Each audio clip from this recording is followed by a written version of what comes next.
আসসালামু আলাইকুম। এখানে 30% মরিচ লাগা আছে। দুই খাত কেন দেখা যাচ্ছে বুঝতে পারছো? ওইদিকে একটা ডাল খনন করা হয়নি, এদিকে একটা ডাল খনন করা হয়েছে। দুই রকম দেখা যাচ্ছে না? ওইদিকে জঙ্গলের মতন, এদিকে জঙ্গল না। আমি একটু সত্য কথা বলি, আমি একজন কৃষক।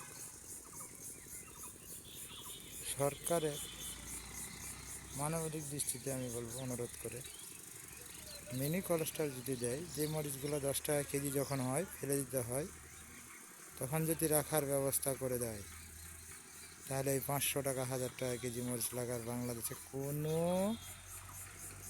সম্ভব না, লাগবেও না আজীবন।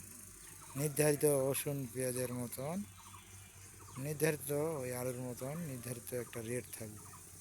সেই জিনিসগুলো যদি সরকার একটা গুরুত্ব দেয়, বেশি ভালো হয়। আমি আরও কিছু বলবো পরবর্তীতে।